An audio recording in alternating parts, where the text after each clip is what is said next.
Bonjour à tous, donc aujourd'hui je vous retrouve pour une petite vidéo lecture manga. Alors j'ai lu le tome 2 de Fang de Billy Bali. Alors bon, le premier tome j'avais pas plus aimé que ça, et je l'ai revendu. Le deuxième tome je l'ai eu dans l'abonnement Boys Love là, de chez Anna. Donc bon, je l'avais déjà. Et bof en fait. Bon, c'est la suite de ce qui se passe. Fang, une organisation avec des vampires, etc. Et nous avons ce personnage-là qui va être entraîné dans ce monde. Et lui, c'est un vampire, c'est un agent qui fait partie de l'organisation Fangs, voilà. Et c'est un vampire. Et il lui cache certaines choses. Bon, j'ai trouvé que dans ce tome 2-là, en tout cas, de mon souvenir, j'ai trouvé qu'on restait plus focalisé sur la relation entre ces deux-là par rapport... Enfin, plus sur la relation de ces deux-là que sur l'intrigue, en fait. Donc voilà. Et même les dessins, je trouve pas qu'ils soient si beaux que ça, en fait.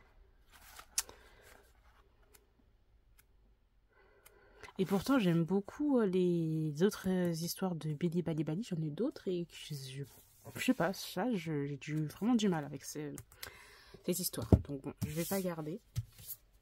Ensuite, j'ai lu enfin, des années après, le tome 10 de Bright Story de Kawomori chez Kiun. J'ai adoré. Là, on est plus avec ce personnage-là qui veut être un petit peu indépendant et montrer que oui... on peut compter sur lui, que c'est pas juste un enfant en gros. Et donc il s'entraîne beaucoup à la chasse. On est vraiment plus là-dessus en fait.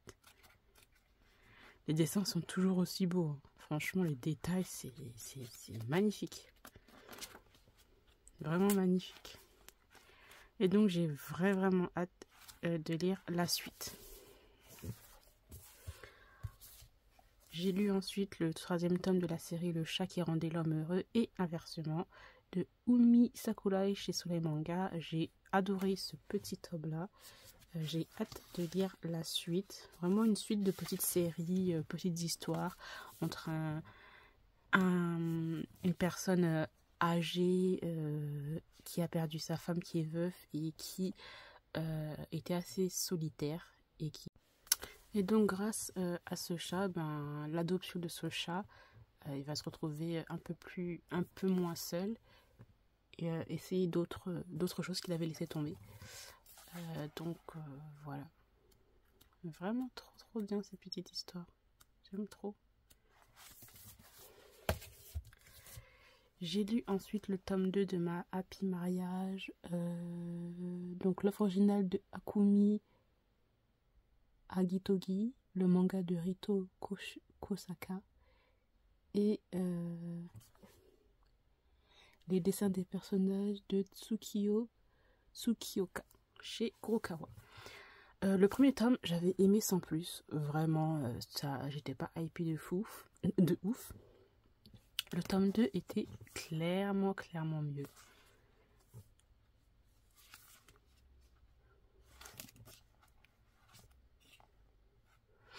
Donc après là, dans ce tome-là, on découvre un peu plus le passé de ce personnage-là qui a subi beaucoup de sévices de la part de ses parents, surtout de sa belle-mère et de sa sœur. Et grâce à lui, elle essaye de faire des choses pour elle-même, petit à petit. En fait, c'est un personnage hyper doux, mais vu les traumatismes qu'elle a eus, elle n'arrive pas trop... à s'imposer, on va dire. J'ai vraiment beaucoup aimé ce tome 2 là, vraiment meilleur que le premier tome. J'ai hâte de lire le 3e tome, vu comment se terminait. on terminait sur une sorte de début d'incendie. Voilà. Ensuite, j'ai lu le 6e tome de Criminal Fiançailles de Asuka Konishi chez Pika Édition. Ça, j'aime toujours autant. Ce personnage, elle est hyper stylée. Elle est hyper badass. J'adore. J'ai tout le temps hâte de lire la suite à chaque fois. Des tomes et tout. Je trouve ça hyper stylé. Après, les dessins, je trouve que c'est hyper stylé, mais des fois, ça se ressemble un peu, quoi. Enfin, regardez les deux personnages là. Enfin, c'est deux personnages différents, mais on dirait que c'est les mêmes personnages. Donc bon. Disons que dans ce sixième tome-là, on a deux clans là, de Yakuza ennemis. Ben, on sent que ça va être une grosse guerre. Donc voilà. J'ai lu le tome 10 des Liens du sang de Shuzo Oshimi. Ce tome 10-là était encore meilleur que le tome d'avant. Clairement, ce personnage-là, il veut carrément se détacher de sa mère, mais carrément.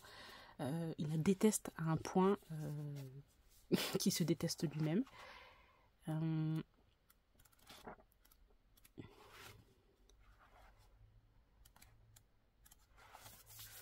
Donc voilà, mais on sait que comme ils disent les liens du sang, il y a toujours un lien qui est là, qui n'arrive pas à se défaire et ça va être très difficile puisque bon, c'est sa mère quoi.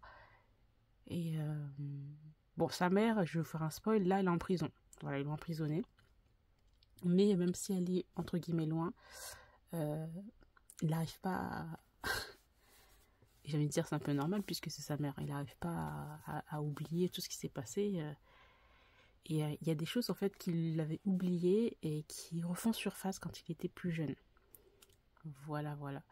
Moi, je pense que la mère, sa mère, elle avait déjà des problèmes psychologiques, mais ça s'est empiré quand elle est tombée enceinte. Et je pense pas qu'elle a voulu vraiment tomber enceinte. Et à partir de ce moment-là, je pense que c'est là que c'est parti un peu partout, que c'est parti n'importe comment, et qu'elle a été très très fusionnelle avec son fils, au point, j'ai envie de dire, de le détester, et au point de presque vouloir le tuer. Donc voilà, vraiment hâte de lire la suite. J'ai lu le tome 2 de Beast of Blood de Anji Seina chez Hanabook, collection Hanabook plutôt. Ça j'ai bien aimé. Franchement, le premier tome il était vraiment pas mal parce que je trouvais que c'était original. On avait différentes créatures dans l'Omégaverse telles que les sirènes. On n'en voit pas beaucoup, je trouve, hein. Après, de ce que j'ai lu, en tout cas. Après, j'ai vraiment du mal avec les dessins. Il faut que je me reprenne à chaque fois, à plusieurs reprises, pour savoir qui est qui. Parce qu'ils se ressemblent tous. Vraiment, la même structure de visage, j'ai du mal. Comme j'avais dit la dernière fois, heureusement que tu as des fois les coupes qui changent un petit peu, mais sinon, ça se ressemble, quoi. Sinon, bon, dans l'intrigue, bon, là, on s'attarde sur d'autres frères, tout simplement. Voilà. Donc, franchement, je sais pas si je continuerai à lire cette histoire ou pas, parce que j'ai vraiment du mal. Et je pense qu'à chaque fois, je me trompe de personnage quand je lis. Et c'est je suis un peu confuse. Ensuite, j'ai lu l'Oméga abandonné, j'ai mis 2 fois, de Jugoro Isaka. Alors ça, à Hanabook. Ça aussi, je voulais le découvrir, puisqu'il y a pas mal de personnes qui parlaient quand c'est sorti. C'est sorti un petit moment, je crois, peut-être il y a 1 an. Et j'ai eu du mal à cause des thèmes. Et j'ai trouvé ça hyper bizarre. Donc, en gros, on a ce personnage-là qui a été marié, entre guillemets, avec lui. C'était son âme sœur. Et lui, était un petit peu, il n'était pas genre sérieux. Il allait un peu partout. Il sortait avec beaucoup de personnes, alors qu'il était avec lui. Il a eu un enfant qui est là, avec une autre personne, donc voilà. Il les a abandonnés. Et lui, il l'a, entre guillemets, adopté. Donc c'est son père, voilà, son demi-père, enfin, son beau-père, on va dire. Et ce personnage-là est amoureux de celui-là. Non, pour moi, non, merci. Même s'il n'y a pas de lien du sang, c'est trop zarbi. Donc c'est pour ça que j'ai pas... enfin, j'ai pas continué à lire vraiment en profondeur, puisque j'étais hyper mal à l'aise. Et puis même les dessins, j'ai trouvé que les dessins, c'était pas hyper beau, un peu les traits sombres et un petit peu griffonnés, un peu tu vois, un peu gribouillé, que j'aime pas du tout. C'est pas clair et net, donc voilà. C'est ça que j'ai pas, je garderai pas ce tome là. Alors bon, j'ai envie de dire, je comprends pas trop la hype qu'il y a eu quand c'est sorti. mais chacun ses goûts. Voilà, moi j'ai pas aimé, d'autres ont aimé, voilà. Et ensuite, La maladie d'amour de Guri Nojiro chez Anna Collection cette fois-ci. Celui-là, je n'ai pas aimé. Franchement, les dessins, mais c'est pas possible. J'ai pas aimé les dessins. J'ai pas du tout aimé les dessins. Donc en fait, c'est ce personnage-là qui est complètement fan de ce gars-là, qui est, je crois, idol, si je me trompe pas. Idol ou chanteur, un truc dans le genre. Et donc lui, en gros, il est en surmenage et lui va l'aider. En gros, il va vouloir l'aider, mais il le connaît depuis un petit moment et tout un cinéma autour de ça. Bref, bon, non merci quoi. Les mêmes, comme je vous l'ai dit, les dessins sont pas ouf. J'aime pas du tout ce genre de dessin. Donc voilà, ça va être bye bye et à la vente. Donc voilà, j'ai terminé pour mon petit lecture manga. J'espère que cette petite vidéo vous aura plu. Je vous remercie de l'avoir regardé jusqu'au bout et je vous retrouve très bientôt. Bye bye.